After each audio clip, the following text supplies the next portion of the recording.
Colour கலரா விதவிதமா ரக ரகமா இன்னைக்கு ஒரு புடி உனக்கு பிடிக்குமா?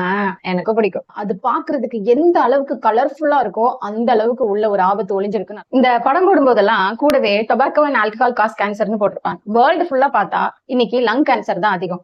அதுவும் டொபாக்கோ அண்ட் ஆல்கஹால்னால வரதை தாண்டி கலர் ஃபுட்ஸ்னாலதான் வருது.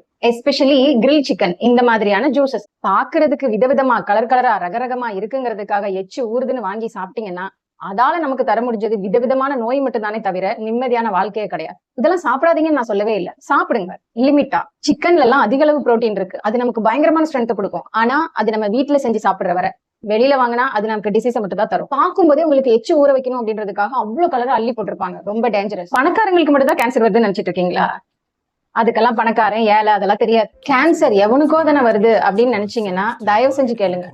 நம்ம ஊர்ல ஒருத்தன் கண்டிப்பா கேன்சரோட இருப்பான். 9ல ஒருத்தனுக்கு கண்டிப்பா கேன்சர் இருக்கு. கேன்சர் ஒரு வியாபாரம். இதுக்கான மருந்துங்க கம்மி ரேட்ல இருந்தாலுமே அது கம்மி ரேட்ல நம்ம கைக்கு வர விட மாட்டாங்க. இப்போ கரண்ட்லி இந்தியால மட்டும் மொத்தம் 2.5 மில்லியன் கேன்சர் கேசஸ் இருக்கு.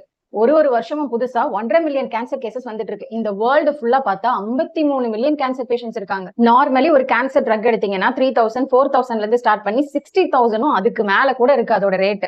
நம்ம கவர்மெண்ட் கேன்சர் ட்ரக்குக்கு 5% ஜிஎஸ்டி போடுறாங்க. ஒரு உயிரை காப்பாத்துற இந்த மருந்துக்கு 5% ஜிஎஸ்டி நம்ம கவர்மெண்ட் போட்டுட்டு இருக்காங்க. நம்ம சூஸ் பண்ற சாப்பாடு நமக்கு நல்லதை தருமா கெட்டதை தருமான்னு யோசிச்சுதான் சாப்பிடணும்.